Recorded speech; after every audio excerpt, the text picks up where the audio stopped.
Now hand over to our host for the afternoon, Eoghan Corry. Thank you very much for that very kind introduction, John. Agus fáilte roimh go dtí an RDS.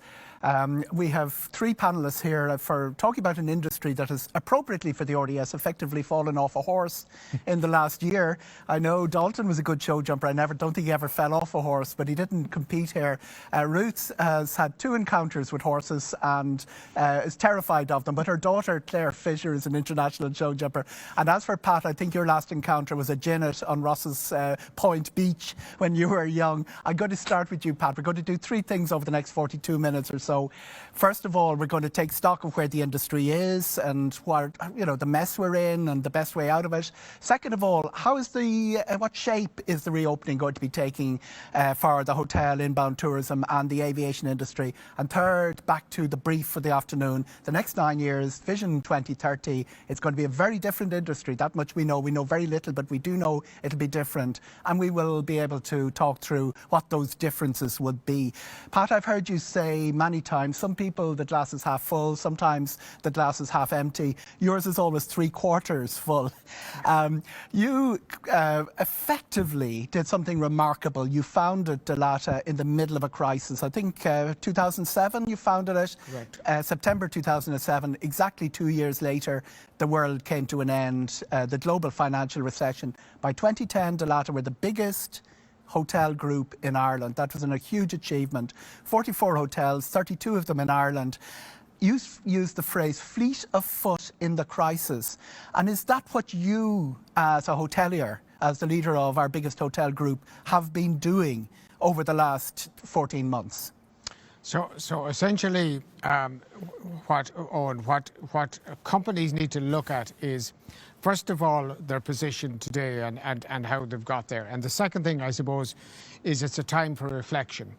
And if you look at companies, the way they've structured themselves prior to the pandemic has meant that they've either come out of this pretty well or pretty poorly. And I think the combination of the two things is quite a challenge for a lot of businesses, particularly, I suppose, businesses in the hospitality sector, because they essentially rely on cash flow to keep them moving from year to year, and they wouldn't have a lot of asset base to actually fall back on. So that's been quite a challenge. But one thing I will say about the hospitality and the leisure business in its broadest sense is that it is an extraordinarily resilient business, because I think before this we were having a chat about all of the crises we've had to go through. And we've become experts at managing our way out of crisis. And this COVID crisis is no different. In fact, one of the big differences between the last one, which was the financial crash, and the current one is that the previous problem was about cash and the availability of cash, and the fact that the debt was a big problem. Whereas now we're in a situation where there's a lot of cash floating around in the economy with no real home to actually occupy itself for the moment. But that again will end, and hopefully we'll see movement now from the 2nd of June for us in Ireland. Yesterday we opened up our UK hotels, and from the 2nd of June we'll open up our Irish hotels, and we're really looking forward to getting back and to dealing with Ruth's people, and obviously Dalton. Having the airport up and running is a critical part for us as well. So there's lots of good things to happen. And I suppose we're all looking forward to being in a space where we can welcome guests back in whatever numbers they'll be available for. And before I go to Ruth, have you seen a bounce? You have 12 hotels, and I think you've a load under construction as well. Yeah. Have you seen a bounce out of what we're looking at today on media? And how good does it feel? It feels great, because like one of the things we've done since the latest lockdown, which obviously happened just before Christmas, essentially we've kept all our hotels operational. All 44 have been operational right throughout the last number of months. And it means that we are very ready to actually open our doors on a full-time basis to any guest that may be available. So if I could open tomorrow, I can do that. But in the UK, where we've opened our hotels to normal business, we've already seen a tick up. And what has surprised me is London has been stronger than we had anticipated, particularly on the corporate front, which kind of has caught us all a little bit off on the hop, for want of a better word.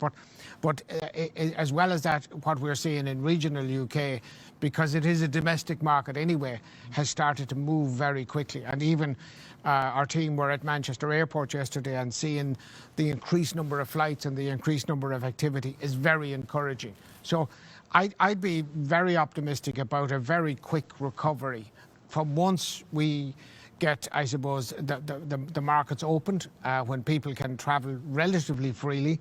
I think we'll see a fairly rapid response to this. Ruth, you're looking very jealously at Pat there. The Tourism Recovery Task Force, we both served on it. You were chair of it last year. All of that narrative was about life support. We did not expect to be sitting here May 2021 still talking about life support. That's still the conversation. Unfortunately, yes, it is, Eoghan, still the conversation. And you're quite right. When you and I sat around TV screens more than any table devising that plan, and as we were developing it, we knew that there were changes the whole way through it. So it is a 3-year plan, and it's taken a short, medium and long-term view, because we know it's going to take time to recover fully out of this. But no, we had certainly hoped that by now, in terms of Irish tourism, that, let's be honest, 75% of the revenue for Irish tourism comes from the international markets. So the great hope that we had last December with the announcement of vaccines was that we would see that international recovery that bit sooner. But as with everything COVID, it changes on a weekly basis, and we now understand that it's taking longer. But I suppose we want to move beyond that survival phase. We want to move beyond life support. But as we've now kind of hit another summer that is going to be really domestic only, until hopefully we get to the latter part of the summer, where government are currently nuancing a message that says it's likely to happen come August. But actually what we really need now, given that there's pent-up demand out there, is to get an international message out there, and a clear, not a mixed message, but a message from government, from every part of government, the whole of government, that says, here's the plan for the opening of international tourism. And that will happen, and it will come at the latter part of the summer, and that's going to be important. But the industry will continue to need that life support, and government policy must ensure that that's enabled, and certainly with their plan that they intend to announce at the end of May, we certainly need to see that there is a sector-specific approach in terms of getting this industry. We've gotten it to this point. It would be an awful shame if government, after investing and supporting the industry to get to this point, it's terrific that Pat and so many tourism businesses will now start to open from June. And that's great, because now we're back in operation and we're going to have that product ready for when international happens.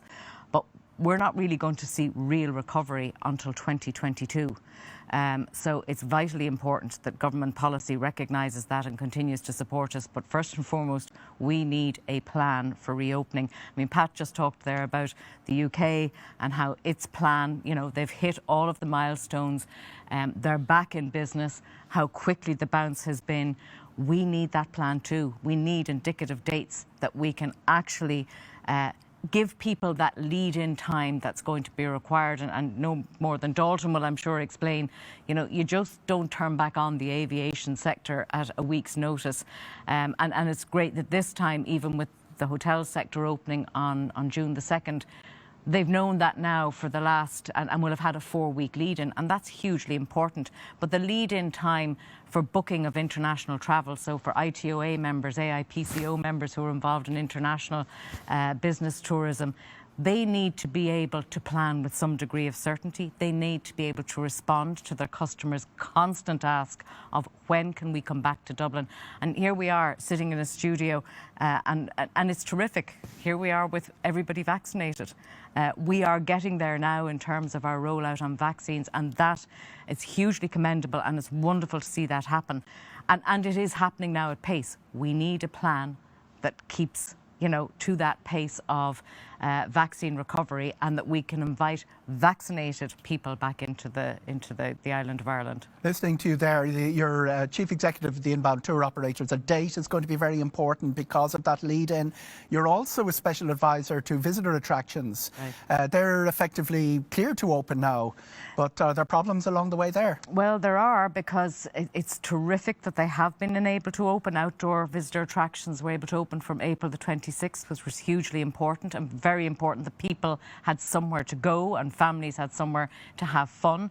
And similarly, you have our indoor visitor attractions open now since last week, is terrific. However, there's little or no demand because 75% of their business comes from the international markets.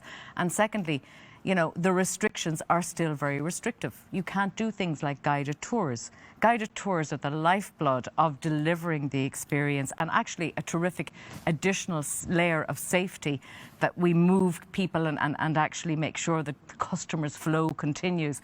And things like that, in terms of the ongoing restrictions, you know, continue to inhibit these businesses to actually get back to trading in any way profitably. So they're hugely anxious to get back to opening their doors. Many of them have. Many of them will have to wait until the hotel sector reopens, given where they're located in the countries. But when you look at our urban centres, like Dublin, for instance, again, you know, there's huge concern there. It is an internationally led, you know, customer demand base.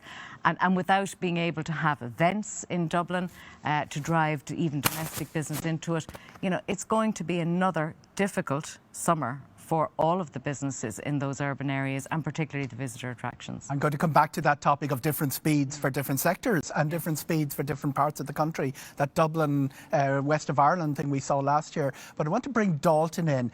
I've never seen the aviation industry agree on anything. I mean, to get Ryanair and Aer Lingus to agree, to get Ryanair and the airports to agree on anything, but everybody came out as one voice a couple of weeks ago and said, we need a plan, exactly as Ruth says, to get aviation up and running. What are you looking at now? Because your results last month were very, very difficult. I mean, Dublin is, by international standards, everybody sort of listened to how bad Dublin Airport, things are in Dublin Airport. I mean, you're piping, you're getting people to stop the birds nesting in the terminal. But what they don't realise, that internationally, Dublin is one of the most disconnected airports in Europe. By international standards, across the 40 countries of the European Air Traffic Control Zone, we are the ones that are doing most to disconnect. Getting that going again, digital green certificates, all of those things we're reading about, they probably come with a whole set of problems, Dalton, from where you're sitting. So clearly, as we've heard, we need some clarity, because to open it up takes time. There is huge lead times in aviation, from certification of pilots through to maintenance, through certification of security officers, etc. And so you need a solid lead in to get that right. And the challenge we have is, clearly we are very much an outlier from the rest of our European colleagues in terms of the level of restrictions, and, to be quite frank, the demonisation of the sector within Ireland. And so we're an outlier, and as an industry we've come together and said, look, we need clarity on what will happen when. And at the moment, unfortunately, we do have some news going into the media that says, you know, the opening could be in June. You're hearing others saying it's the end of the summer, and I think that is distorting things. And what's at play here is Ireland's competitive position in Europe, Eoghan, because, as you said, we box above our weight in terms of connectivity. So if you think of the island of Ireland, 6.7 million people, and if you take North America, Ireland would connect into 25 different cities in North America pre-pandemic. There are many cities right across Europe that are much larger than Dublin or Ireland that have no direct connections to North America. If you take Lyon, the number 2 urbanized area in France, has not one single direct flight pre-COVID into North America. So what's at play here is Ireland's connectivity. And we lost 284 million last year. It's, you know, that's a rounding error to the overall impact to the economy. We all know about that. health needs to take primacy. I don't think there is any debate on that.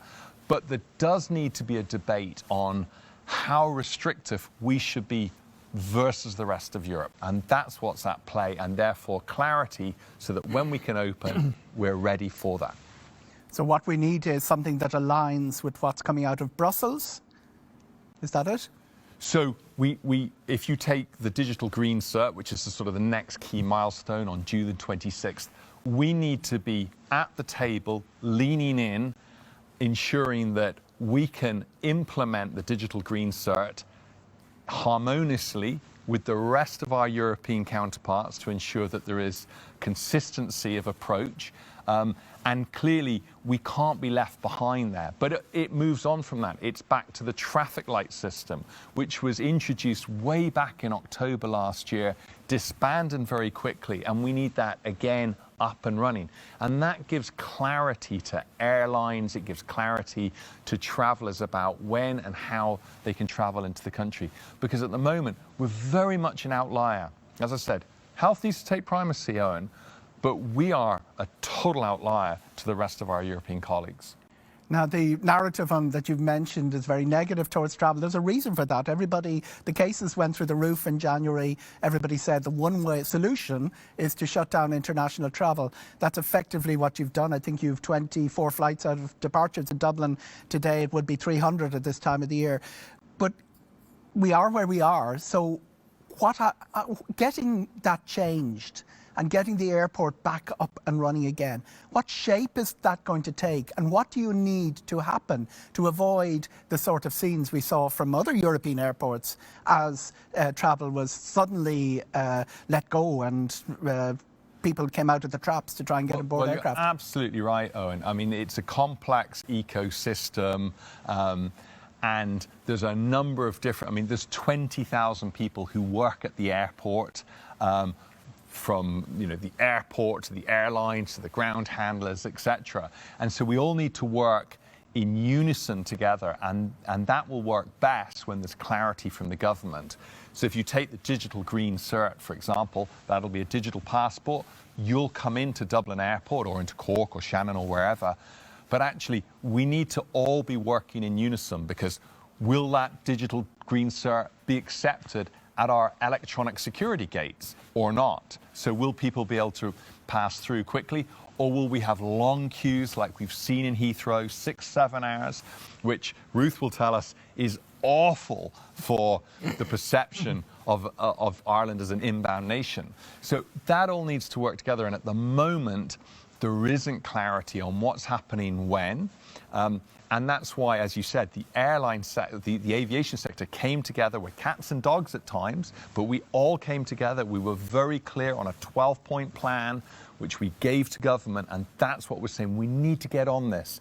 And again, it's not, aviation and the sector is one part of a much bigger picture, which is we're a Western, a rock on the periphery of Europe. And we need to open the country. And yes, the virus, Eoghan, did come in through travel, be it through ferries or through the land border in the north or through aviation. But actually, it's been a very small part of all cases attributed to travel have been through through travel. And actually, it's an incredibly safe environment. Nobody has come into this country since the 16th of January without a PCR test. So we've sealed it pretty hard at the moment. Pat, you are nimble, you're fleet of foot, you're ready to roll, you've kept your hotels and your staff in place. Not everyone is Dalata, they're not kings of the stock market, they don't have the resources to do that. Getting our hotel business or hotel sector, and I want you to talk outside of Dalata now for this, it's going to be quite complex, isn't it? Have we to look at just more than the nuts and bolts of the operation? Is there confidence at stake? And are there other things that need to be addressed by our legislators and indeed by our business community to make this happen, and make this happen in some sort of meaningful way when it comes? I think you've raised a good point, Eoghan, and to be absolutely clear, Dalata is not the hotel industry in Ireland. It's made up of lots of small operators, small businesses, who do not have the resources that we have. And in order to get that back, there's a number of issues that are going to be very challenging for people. First of all, you touched on it, confidence and the mental agility of people to actually start to rebuild their businesses, which have been lying dormant for 18 months now, and to try and get back to doing that in a very quick and speedy way is going to be quite challenging. The other thing is the availability of people, because in most cases, not in Dalata's case, they let a lot of their people go. So they have the added complication of rebuilding their teams in order to get open. And in many cases, a lot of those team members may have left the country. So there's going to be quite a challenge for the hotel sector to actually, I suppose, rebase itself and come out of this. And like there is rumours already emerging about some hotels that may not open in June, that may decide to wait and see what happens, rather than putting in the investment and the startup costs and then finding that the business flow is not as significant as they thought. So therefore, they might find themselves in a worse financial position. So there are lots of challenges around that.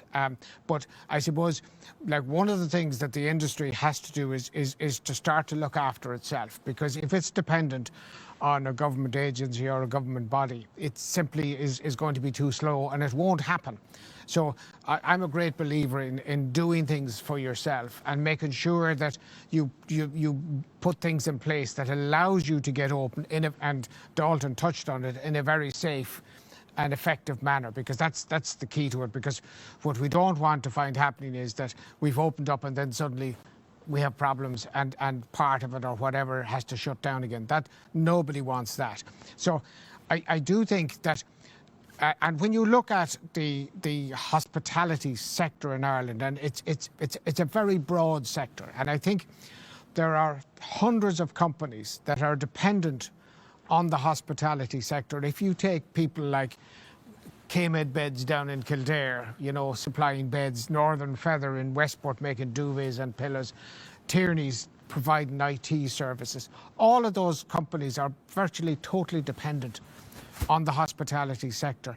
And all of those jobs are at risk. So it's not just the narrow view that we take, where we talk about 200,000 odd jobs. It's actually 1 in 5 jobs in Ireland are dependent on the broader hospitality sector. And I think, one of the things I've always said to government is that we should be in an economic ministry as opposed to being stuck in, and I have no issue with Catherine Martin, so I'll be very clear about that.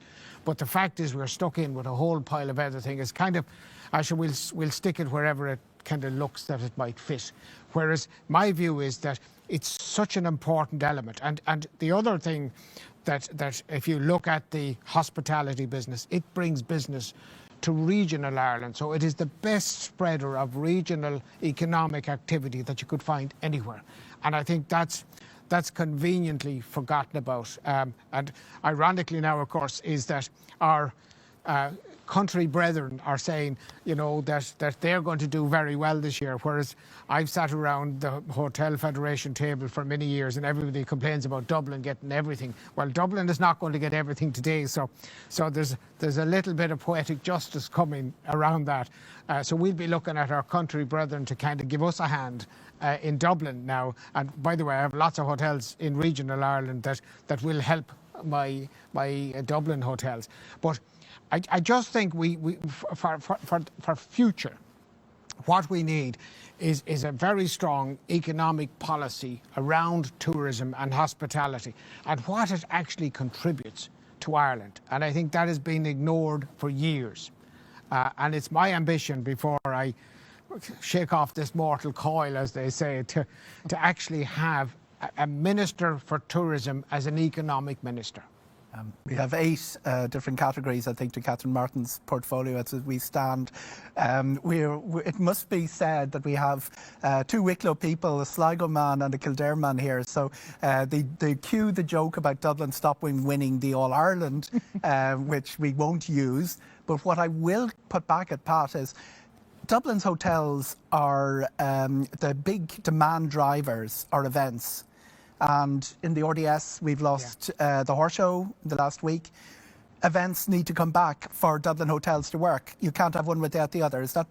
Oh, absolutely true. And the RDS is a wonderful facility, and it really supports an awful lot of the economic activity around Dublin. And it, you know, like the horse show is just one event, but there's hundreds of events that take place in the RDS every year, which are so important to driving not just the hotel business, but all the restaurants and the bars and the retail and the taxis and everybody else that you can throw in, and obviously the coach tour operators, all of those things that benefit greatly from the whole hospitality sector.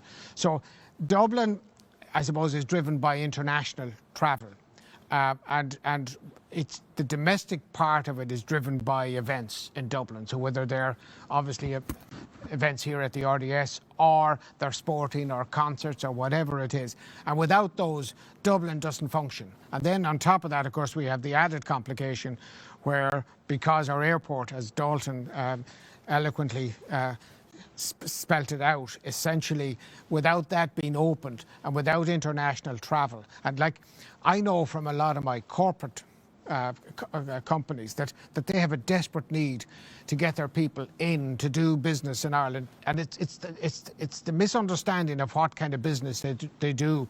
Like if you look at the Intel project out in Leixlip, you know, where there's a 4 billion investment going in, they have a desperate need to get their specialist people in. They can't afford to have them sitting around in quarantine for 2 weeks and do things like that. So we need to find a way to get to move this on, that the companies can get their people in to do the business that Ireland needs, by the way. And like it's not by accident that Ireland's GDP was up 3% in 2020. There's no other European country as that, and that's because, to be fair to government, of the structure of the business we have in Ireland between the domestic and the FDI, and that's really the envy of Europe, in fact, that we have this, and it's no coincidence that they're attacking us on our corporate tax and all of that good stuff. But essentially, we need all of that working and working well, as do these companies, because they need that for their survival as well. So there's a whole lot of things to go on, but essentially we need a bit of joined up thinking, and we need to have a plan. And I suppose, again, if I'm critical of anything, it's about making it up as we go along. It's not really the way that businesses can operate. It just can't happen like that.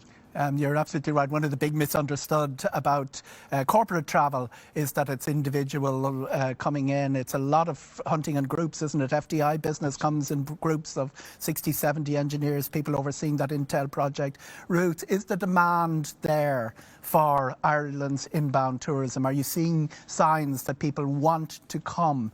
And when they actually are coming online, are we doing things that our competitors aren't able to do, or are our competitors taking our slice of the cake?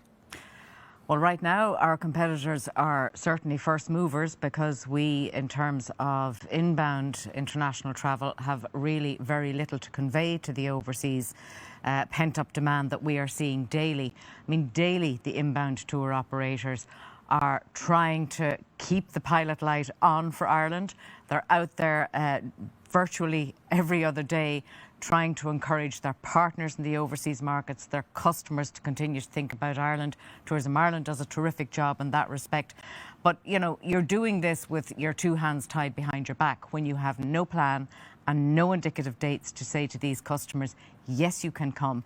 And when we see the pent-up demand, as I've said already, pent-up demand is going to be there once. The customer is moving where there's opportunity to go. And when we look at, you know, places like North America, I mean, our customers in North America, given the level of vaccine rollout out there, I mean, they simply don't understand why they can't come. Because literally the call is, I'm vaccinated, I'm ready to come. That holiday I had planned last year, I'm ready to go now. When can I come? And we can't give them any answer. And the messaging that's going out is very mixed. Unfortunately, mandatory quarantine has really put a not for sale sign over Ireland. And again, as Dalton and Pat have both said, of course, health is the primacy here, and everybody wants to be able to bring those customers back to a very safe and controlled environment. That's what all of the businesses in tourism are about, no more than the inbound operators. You know, everybody has the guidelines, they're ready to rock. They just want to be able to give the customers line of sight as to when they can come back. And there is that longer lead in time, and we can secure that business for September. We can get those commitments over the line, but we can't do it when we're sending out mixed messages into the international market, when we can't. And by the way, nobody is going, you know, to, I suppose, chastise the government if we announce a plan and something changes along the roadmap that means we have to alter it. That's happening globally, and people understand that. So the frustration right now is simply not having a plan. And we are losing, you know, on a weekly basis. Look at the amount of gateways that are currently closed off in terms of the North American market. And I know Dalton will allude to that in far greater detail than I will. But, you know, we've 10 gateways, really terrific gateways that took years to develop, that are currently now not available to us. How long is it going to take to rebuild all of that international connectivity that we've spent since the financial crisis? And the aviation sector have worked really hard, supported by the tourism industry and the government, to actually really build that successfully. And it can come back. I firmly believe that it will come back, but it can only come back if we have a plan. And we need to get all of those businesses that are across the broad spectrum of tourism to actually be able to start now getting commitments to getting those international visitors back. And that can happen. I mean, here we are in the RDS. You know, what a terrific place that has welcomed how many hundreds of thousands of international conference visitors and events and exhibitions. And again, you know, as John already alluded to, there is a timeline that, you know, we need to get ahead of here. We need to be able to give these people some form of path to recovery, to commitment as to when we can actually welcome them back. And I say everybody understands that it can be open to change. Everybody understands it's going to take that bit of time. And as Pat has said, this time we need to open and stay open. And I think the government approach in that respect is absolutely right. But that doesn't mean to say we can't have a plan. And I say if we have a plan and everybody has something to work towards, then we can actually stabilise the industry far quicker. We need to get them off life support. These businesses don't want to be on life support. They want to get back to trading in as normal an environment as post-COVID will allow them to do. So we're all anxious to get to that point, but the starting blocks for recovery can only come when we have that plan. Dalton, one of the big surprises for me is that the aviation industry held its nerve, held its shape. We have the routes still in place in the summer schedule. We have the frequencies to places like Malaga still in place. We have new routes like Antalya, Rhodes, Santorini, Exeter that we didn't have in 2019. And a lot of the North American routes are still there. I think we've lost Miami, Minneapolis. It's all fiction at the moment because they haven't restarted.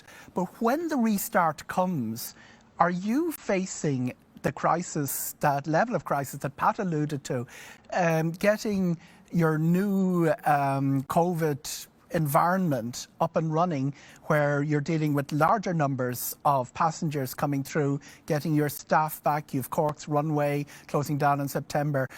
And what's been happening with your North runway? Because when last I looked, the planning restrictions on that meant that it couldn't be used fully when it was opened. How ready is Dublin Airport for this pent-up demand and for this big return that we're all hoping for in this panel here today? Well, it's a great question, and it's going to be the big challenge because in our particular case, we've had to reduce our staffing by a third to obviously deal with the pandemic.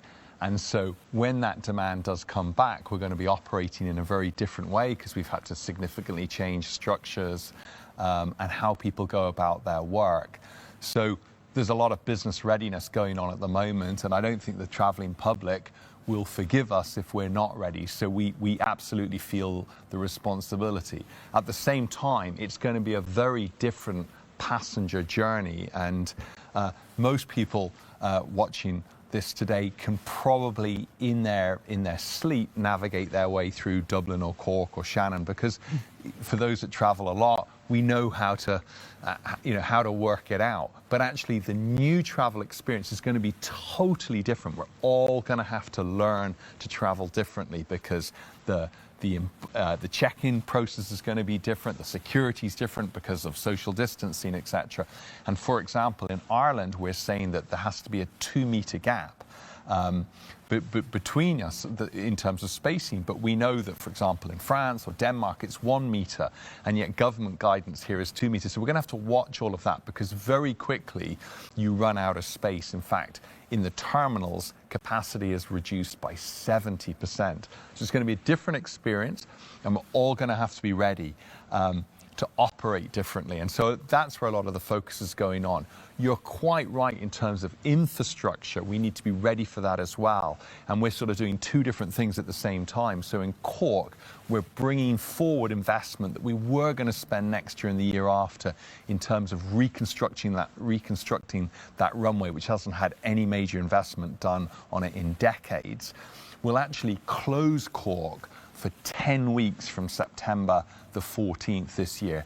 Get that done quickly so that next year we're absolutely ready. And in Dublin, we're building and bringing on stream a new runway. A new runway hasn't been built in Europe for 22 years. And we will have built it on time, on budget. But of course, there are huge onerous planning conditions with that. And we could be faced with this unusual situation that many people probably haven't fully understood, that in Dublin Airport, when we bring on this new runway next year, the overall capacity of Dublin Airport, and this is because of the planning conditions, will have to reduce at peak times by 50%. So it would mean that 50% of our flights at key periods, essentially between 11 p.m. and midnight and between 6 a.m. and 7 a.m. would have to be reduced. And that would be very significant, not just for the airport, as again, we're sort of a cog in the wheel, but for the economy, for all the FDI. If they can't get in and out in those key hours between 6 and 7 in the morning, it would be catastrophic for the country. So we're having to work through some very onerous planning there, Eoghan.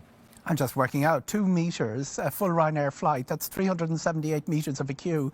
3 Ryanair flights is a kilometre, and 30 Ryanair flights is 10 kilometres of queuing in the terminal. We have, and that's the level of what we used to do in a short period of time in 2019. It's going to be very difficult to see this through. Pat, is the era of mass tourism, the era that saw us out of the global financial tourism, that brought the dividend to Irish tourism, got us up and running, founded the rebirth of the economy. Is mass tourism now something of the past? I don't think so at all. Like if you look at people now, they just simply love to travel. And when you talk to anybody, go out onto the street and ask people, given the opportunity, will they travel again? And the answer is absolutely yes. So I don't think the whole idea of mass tourism is dead. I think we're going to have to do it slightly differently, because obviously we have the other kind of issue to deal with, which is obviously our climate issue and how we manage that and how we do things much better to actually reduce our carbon footprint. So there will be challenges around that. But I absolutely believe that as people get time and space, they're going to be back in the air again. That's the message coming. And it's interesting, like even when you look at the US already, domestically, what's happening internally in the States, like the flights are back in the air, there's good capacities on them. So there's a template there that will tell us that essentially all of this is going to move very quickly. And I agree with everybody when they say that 22 will be the year that we will see a lot of this demand coming through in bucket loads, for want of a better word. And Ruth, sustainability and tourism, not always seen in the same. Is this our opportunity to rebrand tourism and put it on the right side of that debate? Absolutely, you're right. Never waste a good crisis, as they say, Eoghan, and certainly out of this one, sustainability. And to be fair, that's another crisis that isn't going away anytime soon. And I think the tourism industry and the travel and aviation sector were very aware of that before COVID hit, and were very up for actually addressing that.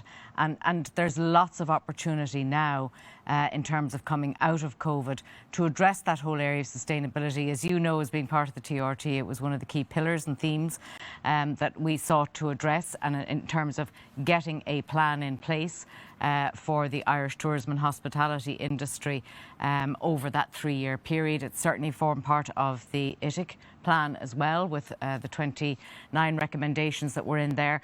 But more importantly, the industry is up for it. The industry gets it. They know that people and the traveller of the future and the post-COVID visitor is going to want to experience something more authentic, something that definitely does have sustainability credentials.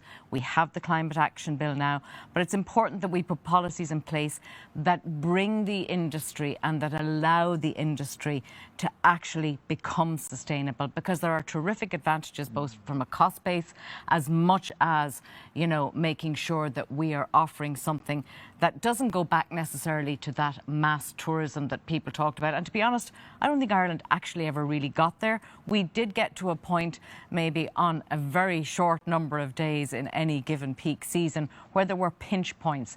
But we're up to addressing that, and we had started the process of addressing that. We still have a lot of growth potential across the entire country to actually spread our tourism far more broadly, and certainly that will remain at the heart of what tourism will do. And as I say, the innovation that's already there across every sector, it is a topic of conversation on every agenda, and I think it's important it stays there and that we stay committed to it. So I think it is absolutely going to play a key role as part of Ireland's recovery post-COVID. 2030, 9 years' time, what's aviation going to look like? And a short answer to the big question, does a greener aviation industry mean that people have to curtail their flights to a very, very small level? Dalton, where is aviation going on sustainability? So it's not actually the flying that creates the problem. It's the emissions from the aircraft, and the technology that's the advancements in technology is absolutely incredible. So an aircraft today is 50% more efficient than it was in the 90s. But I think we went into the great financial crash. Sustainability was important, Eoghan. We came out of the great financial crash and it kind of got left to one side. That's not happening this time. And as 2030 comes at us, our license to operate, and I'm not talking about DAA or the airlines, I'm talking about the industry, will be curtailed. There will be very significant targets thrown at the industry which it'll have to comply with, and if it doesn't, airlines, airports will not be able to operate, period. And so this is the number one issue that the industry faces today. So will Dublin Airport be processing 32 million passengers a year like they did in 2019? Or are those sort of figures now something that are not desirable? No, I think they can. It's the footprint you leave. So if you take our particular example, we're 50% more efficient today than we were in 2006. So we've done our bit. But the hill we've got to climb is enormous. If we can't do it sustainably as an aviation sector, no, we won't be doing 32 million. If we can, we will. And I think it's very much back on us and obviously government policy to ensure that we are a sustainable sector, because the public won't take it if we're not. Crystal ball time, one line from each of our three panellists. 2030, what's going to be the biggest difference, Pat McCann? I think there'll be a whole new awareness of what we need to do, particularly on the climate side. That is really going to be the big challenge. So I think we have to do things now that is going to get us into shape. But I'm very confident that things will happen that will allow us to do that. Biggest difference, our tourism offering to the world from Ireland's point of view, 2030, Ruth, crystal ball. Crystal ball, I think we'll build back better. I think we will be far more innovative. I think tourism will be even more strongly embedded in every community across the island of Ireland. It'll be seen as that economic portfolio, and I think that's what's going to drive it there. And I think everybody will continue to embrace it. It's going to be the #1 job creator across this country in terms of Indigenous industry. And the fact that we want people to stay in their communities and to be able to work from there. And I think tourism's going to deliver that. I've asked you about the entire aviation industry, a little bit unfairly, Dalton. So Dublin Airport 2030, what's our airport going to look like? And what's our airport experience, more importantly, going to be? Well, our experience will be that traditional welcome and customer service that we do today in 2030 time. But I think the sustainability agenda, Eoghan, is going to be first and foremost, and I think we would very much have an ambition to be an exemplar across Europe. Ireland's got an incredible aviation sector through the home-based aircrafts, through home-based airlines, through the aircraft leasing sector, through great airports, and I think 2030 we should be standing up strong in Europe saying we were good before and we're great now. We are running out of time. It's been a great discussion. Thank you to the panellists, and I've really enjoyed it. I hope you, people looking in, have enjoyed it as much as I have. John? Thank you very much to the panel, Pat, Ruth, Dalton. It was an absolutely fascinating conversation.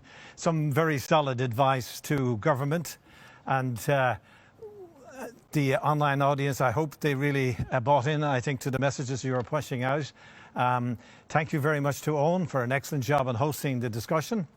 While this afternoon focused on travel and tourism, I think this was a valuable discussion for everyone involved in business as we look to adapt to these changing and challenging times and build a more sustainable future. And the best way to stay informed about upcoming events here at the RDS and the Vision Series 2030 is to become a member of the RDS. But in the meantime, please subscribe to our YouTube and social media channels to keep up to date. A final thank you to our panel, and for you at home for joining us here at the RDS studio.